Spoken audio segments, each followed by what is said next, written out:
नमो सिद्धाणम्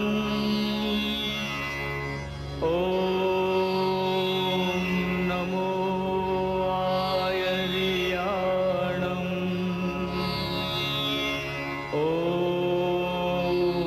नमो वज्रायाणम् नमो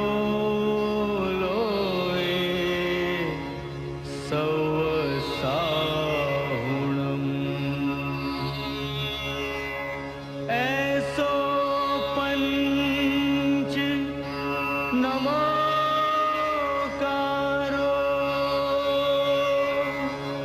सौपाव पणासणो मंगलाणं च सौवेसिं पढमं हवै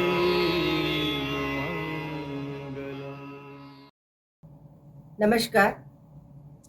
institute of જૈનોલોજીના ઉપક્રમે યોજાતી વ્યાખ્યાન શ્રેણીમાં આ વખતે આપણે શ્રી નેમુભાઈના જીવન અને કાર્ય વિશે શ્રી કુમારપાળભાઈ દેસાઈ પાસેથી સાંભળવું છે.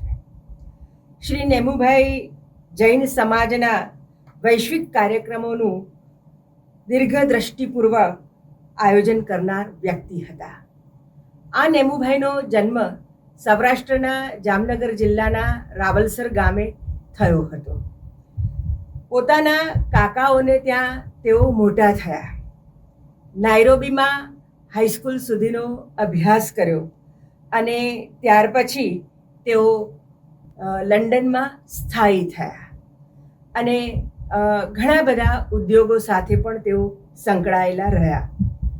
1978માં નાઇજીરિયા, યુગાન્ડા અને કેનિયામાં તેમણે રેસિન એન્ડ પેઇન્ટ પ્રોડક્શન માટેની ફેક્ટરીની સ્થાપના કરી અને 1994માં ક્યુબાના ઉદ્યોગોને માટે ઔદ્યોગિક કાચો માલ પૂરો પાડવાનું કાર્ય તેમણે કર્યું. ક્યુબાના પૂર્વ પ્રમુખ ફિડેલ કાસ્ટ્રો સાથે વિશેષ મુલાકાત પામનાર નેમુભાઈ ચંદરિયા કેનેડાના પૂર્વ વડાપ્રધાન પીરે ટ્રુડોએ 1993માં વિશેષ મુલાકાત આપી હતી. તેઓ બ્રિટનમાં પેટ્રોપ્લાસ્ટિક ગ્રુપના ડાયરેક્ટર તરીકે પણ કાર્ય કરેલું.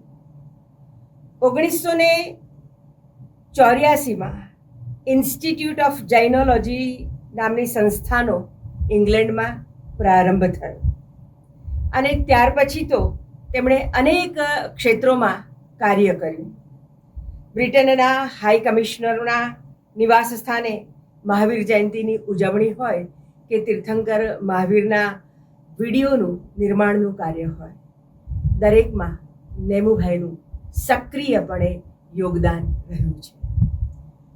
આજે તેઓ આપણી વચ્ચે હયાત નથી, પણ તેમના કાર્યોથી તેઓ સદાય આપણી વચ્ચે જીવંત રહેશે. નેમુભાઈના વિશેષ કાર્યો માટેની વાત આપણે કુમારપાળભાઈ પાસેથી સાંભળીએ. ધમ્મો મંગલ મુક્તિઠ્ઠમ અહિંસા સંયમોતવો દેવાવીતમ નમનસંતિ જસ્ય ધમ્મે સયામણો.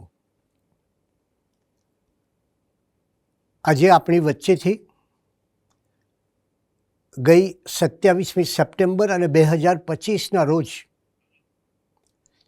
ઇન્સ્ટિટ્યૂટ ઓફ જૈનોલોજીના પ્રણેતા અને વર્ષો સુધી ચેરમેન તરીકે કાર્યરત એવા શ્રી નેમુભાઈ ચંદરિયાએ વિદાય લીધી છે. એક એવી સંસ્થા જે સમગ્ર વિશ્વના જૈનોને એક સૂત્રે જોડવાનો પ્રયાસ કરે, એમને એકત્ર કરે, વૈશ્વિક આયોજનોમાં સામેલ કરે અને કેટલાક એવા વિશિષ્ટ આયોજનો કરે કે જેના દ્વારા જૈન ધર્મના પ્રભાવનો સૌને પરિચય થાય. 1986માં ઇન્સ્ટિટ્યૂટ ઓફ જૈનોલોજીની સ્થાપના થઈ અને પછી સતત જુદા જુદા આયોજનો દ્વારા શ્રી નેમુ ચંદરયાએ કેટલાય ઐતિહાસિક કાર્યો કર્યા. છેલ્લા 38 વર્ષથી એમણે વિશ્વભરમાં જૈન ધર્મનો પ્રસાર કરવા માટે કેન્દ્રવર્તી યોગદાન આપ્યું છે. એ સ્મરણ કરીએ. 1990માં લંડનના બકિંગહામ પેલેસમાં ઘટના બની અને કેવી ભવ્ય ઘટના. મને યાદ છે કે એ સમયે પ્રત્યેક 20 મિનિટે રેડિયો પર એક Jain delegation His Royal Highness Prince ફિલિપને મળવા જઈ રહ્યું છે એના સમાચાર આવતા હતા.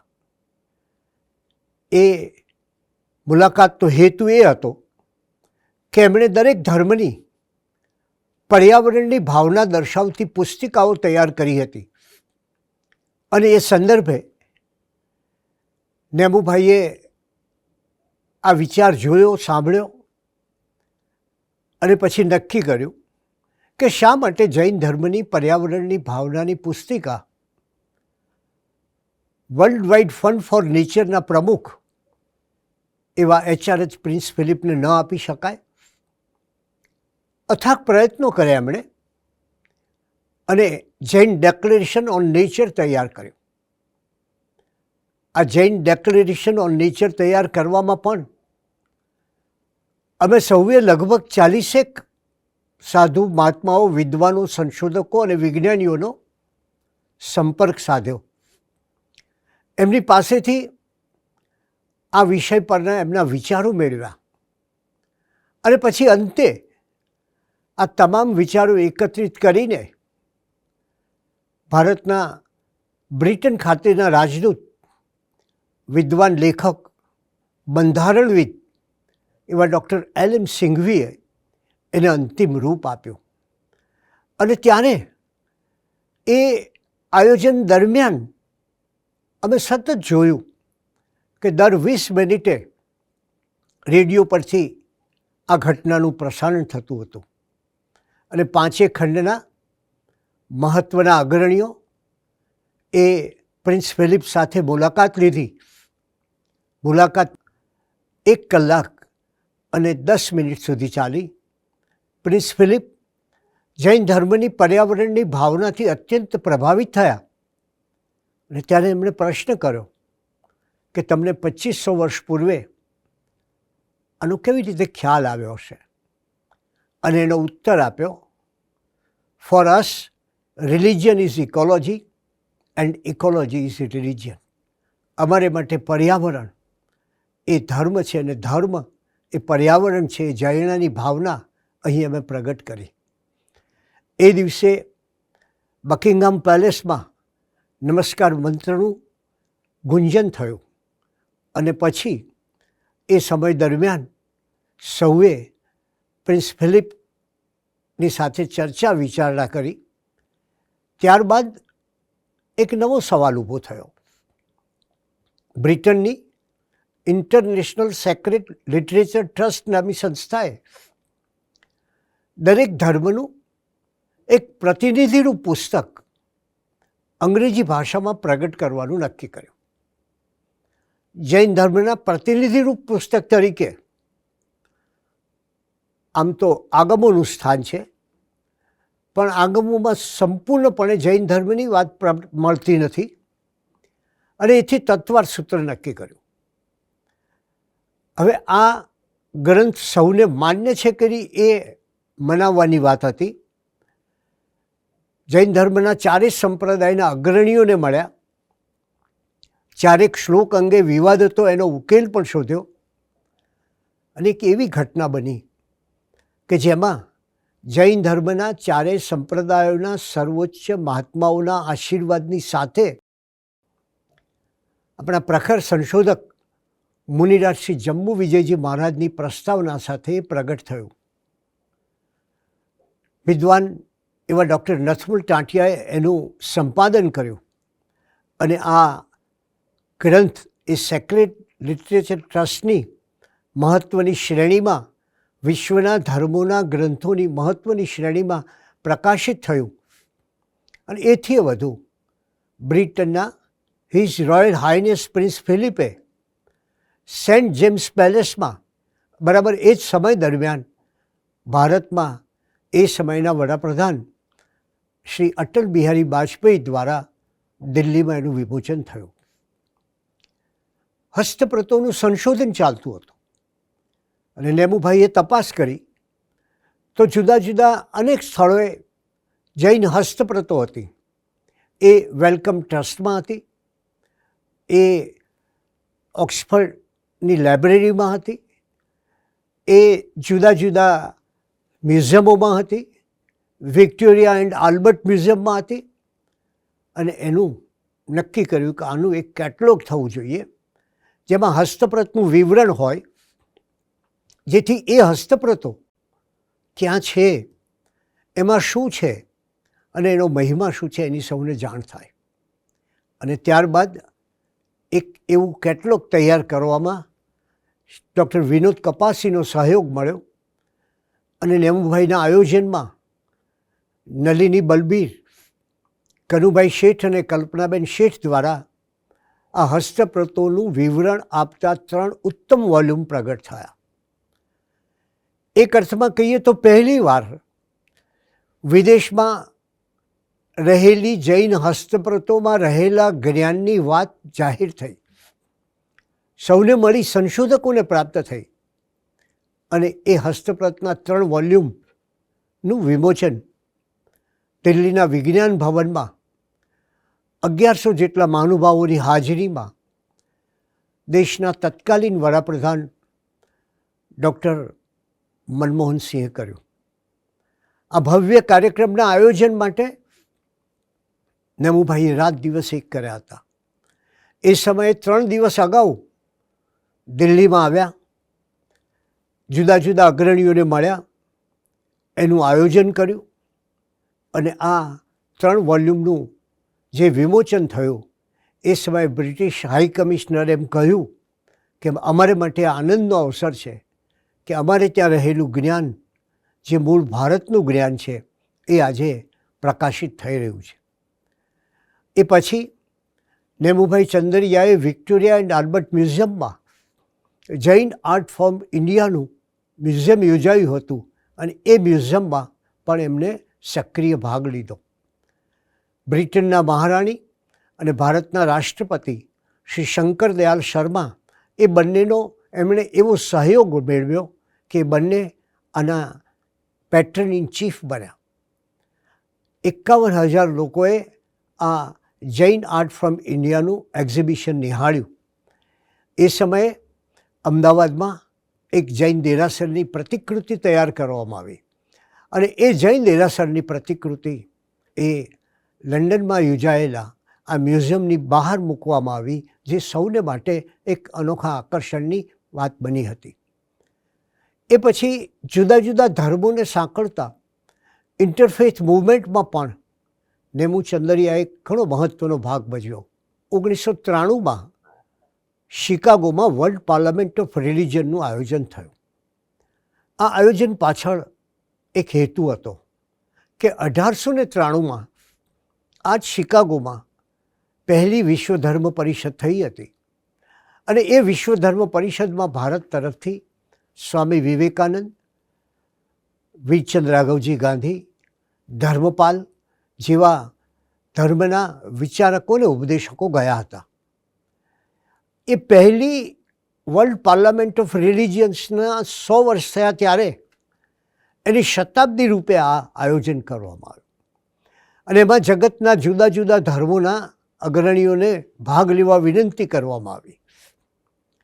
આ સમયે જૈન સમાજ, જે પ્રમાણમાં આપણે જાણીએ છીએ ઘણો વિખરાયેલો છે, જેને એકસાથે રાખવો ઘણો કઠિન છે, એ જૈન સમાજનું પ્રતિનિધિત્વ માત્ર એક જ બેનર હેઠળ થાય એવો નેમુભાઈનો વિચાર હતો. અને એ વિચારને સિદ્ધ કરવા માટે એમણે અપ્રતિમ પુરુષાર્થ કર્યો. એમણે ધી જૈન્સના બેનર હેઠળ તમામ જૈન ફિરકાઓ અને સંપ્રદાયોની સંમતિ સાથે એમાં ભાગ લેવાનું આયોજન થયું. અને એ અગાઉ 100 વર્ષ પહેલાં, એટલે કે 1893માં શિકાગોની પાર્લામેન્ટ ઓફ વર્લ્ડ રિલિજિયનમાં જૈન ધર્મના પ્રતિનિધિ તરીકે વીરચંદ રાઘવજી ગાંધી ગયા હતા. સૌ ભૂલી ગયા હતા એમને. મહુવાના યુવાન એને વિશ્વ ધર્મ પરિષદમાં જૈન ધર્મ વિશે પ્રવચનો આપ્યા ને એથી વિશેષ અમેરિકાના અનેક સ્થળોમાં કુલ 500 જેટલા પ્રવચનો એમણે આપ્યા. એમની પ્રખર વિદ્વત્તા, એમનો આગવો અભ્યાસ, એમનું જૈન દર્શનનું ઊંડાણ, એને કારણે વીરચંદ ગાંધીના એ પ્રવચનોએ એક નવો પ્રકાશ એ દુનિયામાં ફેલાવ્યો હતો. અને ત્યારે એ વીરચંદ ગાંધીની અર્ધ પ્રતિમા મૂકવાનો વિચાર શરૂ કર્યો. અમદાવાદમાં વિશાલા પાસે આવેલા એક સ્થળે પ્રભુદાસભાઈ સોમપુરા નામના પ્રસિદ્ધ શિલ્પી દ્વારા એ વીરચંદ રાઘવજી ગાંધીની અર્ધ પ્રતિમાઓ તૈયાર થઈ.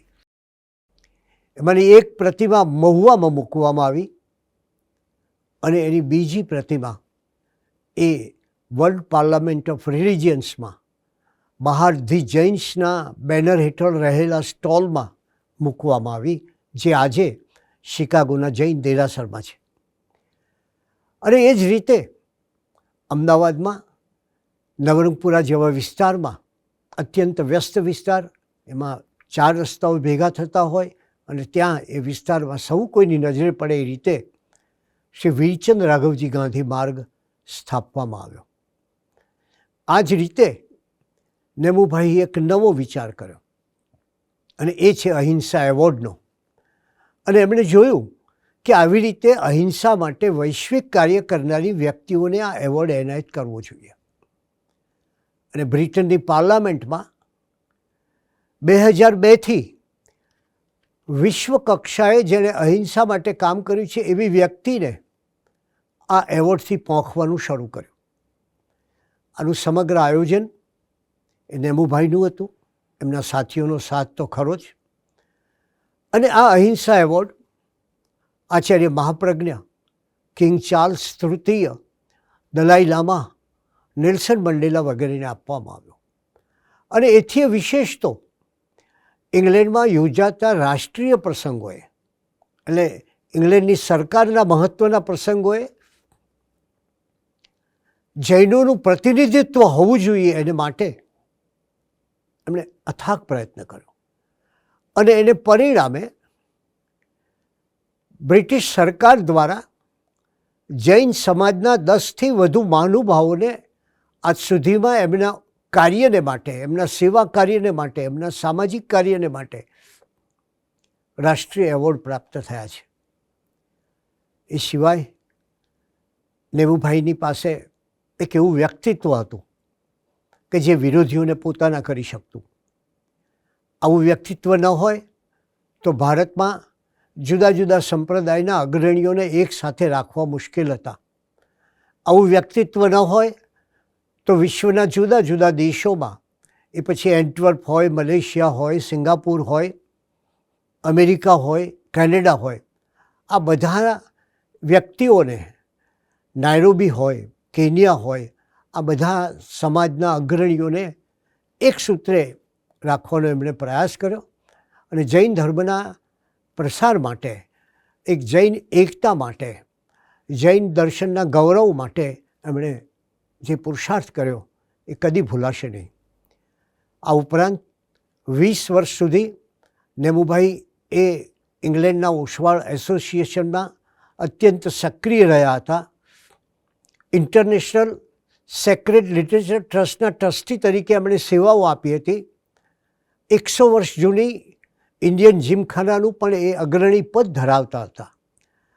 આવા અનેકવિધ કાર્યો દ્વારા જૈન સમાજને વૈશ્વિક ભૂમિકા પર મૂકવાનું મહત્ત્વનું કાર્ય કરનાર શ્રી નેમુચંદ્રિયાને 2001માં ભારતના વડાપ્રધાન શ્રી અટલ બિહારી વાજપેયીએ જૈન રત્ન એવોર્ડ આપ્યો હતો. અને 2003માં બ્રિટનની મહારાણીએ એમને Order of the British Empire OBEના ખિતાબથી નવાજ્યા હતા. એમનું એક વિશિષ્ટ કાર્ય એ બ્રિટનની જુદી જુદી 30 જેટલી સંસ્થાઓને વન જૈનના પ્લેટફોર્મ પર એક સાથે લાવવાનું કર્યું. ભારતમાં પણ 2001માં ગુજરાતમાં થયેલા ધરતીકંપ સમયે ઇંગ્લેન્ડની અન્ય 8 જૈન સંસ્થાઓનો સહયોગ મેળવીને સૌરાષ્ટ્રના સાયલા ગામની પાસે આવેલા ધરતીકંપગ્રસ્ત લાડકપુરમાં 1500 વ્યક્તિઓના રહેઠાણની વ્યવસ્થામાં એમણે સહયોગ આપ્યો હતો.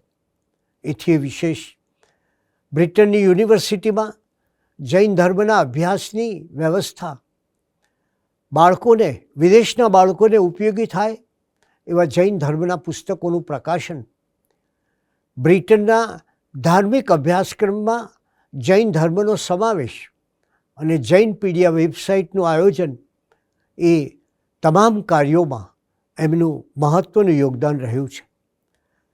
એમણે વિશ્વભરના અગ્રણી જૈનોને એક છત્ર હેઠળ લાવ્યા.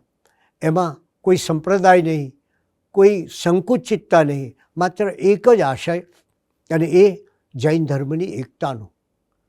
પોતાની જાત ઘસીને કાર્ય કરવાની અખૂટ શક્તિ, વિશ્વના જુદા જુદા દેશોના અગ્રણીઓને એમના સંપ્રદાયોની સાથે એક રાખવાની ક્ષમતા અને સૌને એક જૂથે સાંકળવાની આવડત, એ આજે ભાગ્યે જ કોઈનામાં જોવા મળે છે.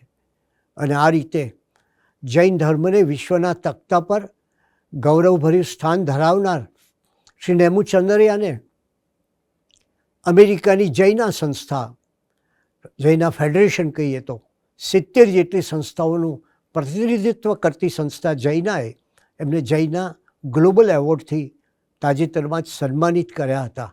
અને એ રીતે એમણે જૈન સમાજના એક ભેખધારી કર્મયોગીનું અભિવાદન કર્યું હતું. આ દર્શાવે છે કે એક વ્યક્તિ પોતાના ભાવથી, પોતાના પ્રયત્નથી, પોતાના એક જદ્દોજહદથી એક ધર્મને માટે કેટલું કામ કરી શકે છે. અને એને કારણે નેમુભાઈને માત્ર રાષ્ટ્રીય નહીં પણ આંતરરાષ્ટ્રીય સ્થળે પણ અપાર સફળતા હાંસલ થઈ. અને એની પાછળનું કારણ એમના હૃદયમાં રહેલી જૈન ધર્મના પ્રસારની તીવ્ર ભાવના. આમ આપણે સૌ જાણીએ છીએ કે મૃત્યુ તો દેહના હોય છે, અમરપંથ છે આત્માનો. એ આત્મા અમરપંથે સંચર્યો છે, પણ આપણને એક એવો સંદેશ આપી ગયો છે જૈન એકતા માટે, પોતાના ધર્મ પ્રત્યેની આસ્થા માટે, એને માટેના અવિરત પુરુષાર્થ માટે. એ સંદેશ કદી ભૂલાશે નહીં. જય જિનેન્દ્ર.